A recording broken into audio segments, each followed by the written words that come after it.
Meu nome é Mário Navarro da Costa, eu sou o presidente do Instituto Plínio Corrêa de Oliveira. Ah, Dom Luiz, para nós, foi uma pessoa muito especial. Não só porque, como católicos tradicionais, nós, nós temos muito respeito pela monarquia, levando em conta tudo o que a Igreja Católica sempre ensinou sobre a legitimidade da monarquia como primeira e mais importante forma de governo, mas não só por isso, mas também porque Dom Luiz, desde muito cedo, seguiu o exemplo de seu pai, o príncipe Dom Pedro Henrique de Orleans e Bragança, que era o chefe da Casa Imperial, que, aliás, sendo neto da princesa Isabel, sucedeu a ela na chefia da Casa Imperial, porque o pai dele, o príncipe Dom Luiz, faleceu antes da princesa Isabel. Então, Dom Pedro Henrique foi diretamente o sucessor da princesa Isabel. Depois de Dom Pedro Henrique, Dom Luiz.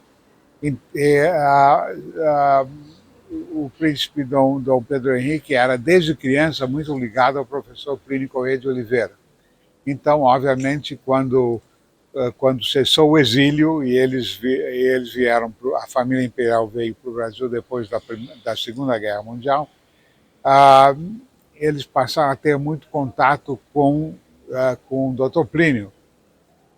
E, pouco a pouco, dois dos filhos de Dom Pedro Henrique, Dom Pedro Henrique teve muitos filhos, teve 12 filhos, filhos e filhas. Dois desses, Dom Luiz e Dom Bertrand, quiseram seguir ao professor Plínio Corrêa de Oliveira na cruzada que o professor Plínio Corrêa de Oliveira encetou, e que ele chamava de contra-revolução, lutar contra a revolução gnóstica e igualitária, que infelizmente vinha pouco a pouco, ao longo dos séculos, dominando o mundo. E então, por causa disso, por essas duas razões, Dom Luiz sempre foi muitíssimo especial para nós. Enquanto brasileiro também, o papel específico da monarquia, eu queria ressaltar esse aspecto. A monarquia no Brasil é uma coisa muito especial, foi uma coisa muito especial, porque a origem da monarquia aqui, o Brasil foi o único país do Novo Mundo que teve uma monarquia, digamos, uma monarquia legítima, tradicional, etc. Evidentemente, nós temos o caso do México, com o imperador Maximiliano, mas não foi uma coisa um tanto artificial e que, aliás, infelizmente não vingou. Mas no Brasil a coisa foi o seguinte: estourou como parte desse processo revolucionário que o professor Plínio Corrêa de Oliveira chamava a Segunda Revolução, foi a Revolução Francesa. E a Revolução Francesa destruiu a ordem tradicional cristã, na maior parte dos casos, católica, da Europa. E os reis, infelizmente, foram caindo, alguns foram... O rei da França, Luís XVI, foi guilhotinado, e muitos outros reis mais ou menos aderiram à nova ordem. Houve uma monarquia que não aderiu, que resistiu e que encontrou a melhor fórmula para se livrar da pressão da Revolução Francesa e depois de Napoleão, que invadiu, aliás, a Península Ibérica para tentar destruir as monarquias tradicionais da Espanha e de Portugal. Mas a família real portuguesa encontrou, portanto, a fórmula, que foi vir para o Novo Mundo. E é uma coisa genial, O Brasil pertencia a eles, aliás, o Brasil foi, logo que eles chegaram aqui, se não me engano, eles transformaram o Brasil em parte do Reino Unido, com Portugal e Algarves, e, portanto, foi uma transição inteiramente orgânica da família real portuguesa.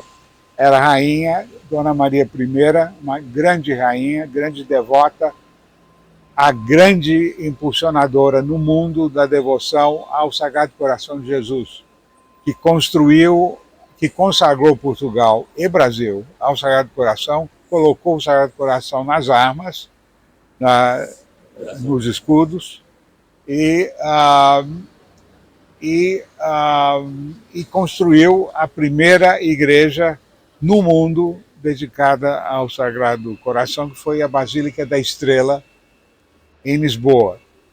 E ela fez o que o rei de França, Luís XIV, não fez.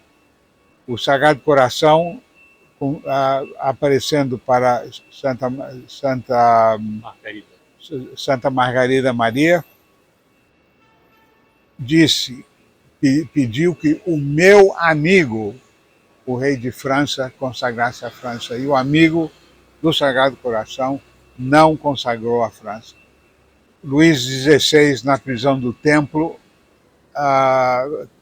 consagrou a França ao Sagrado Coração, mas ele já estava deposto, estava a um passo da morte na guilhotina.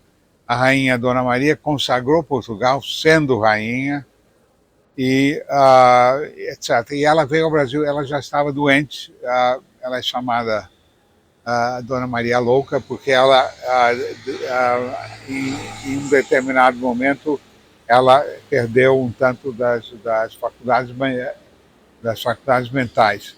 E o príncipe herdeiro passou a ser príncipe regente, Dom João VI, depois que ela faleceu, foi rei de Portugal, e Dom João VI se identificou muito com o Brasil. Então, essa brasilidade deles continua na família imperial hoje. Dom Luís era, apesar de nascido na França, apesar da mãe alemã, princesa da Baviera, uma das grandes casas reais da Europa, e eu, como toda pessoa de origem alemã, tinha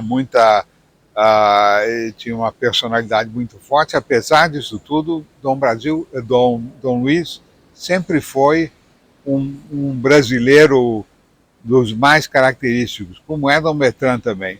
Talvez com um pouquinho de sotaque estrangeiro, mas super brasileiros.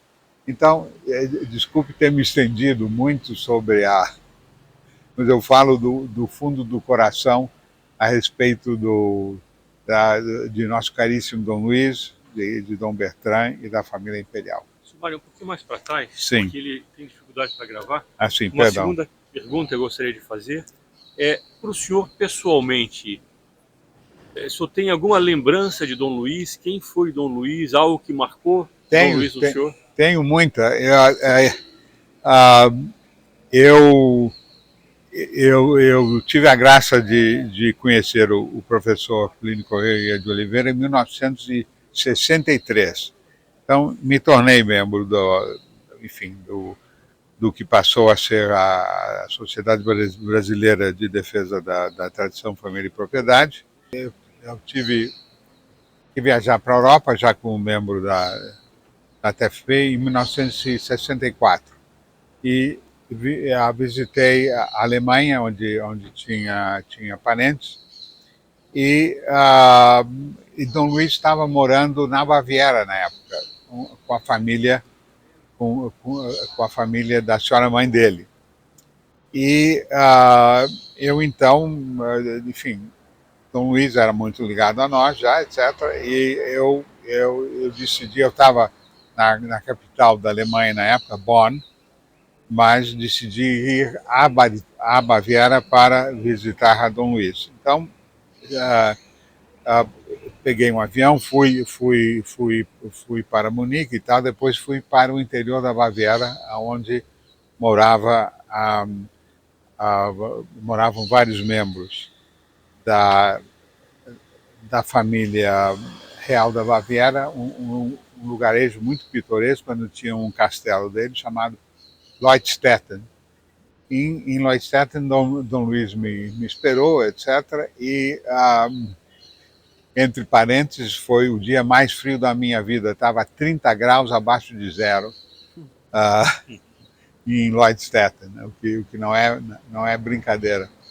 Mas, enfim, aí tive um contato muito próximo com o Dom Luís, fiquei hospedado no castelo, conheci a senhora-avó dele, a princesa da Baviera, e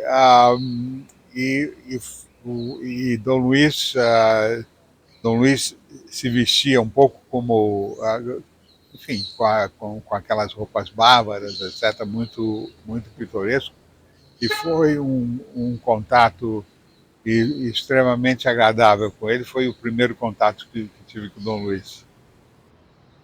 Um recado aos brasileiros, senhor Mário. Um recado aos brasileiros.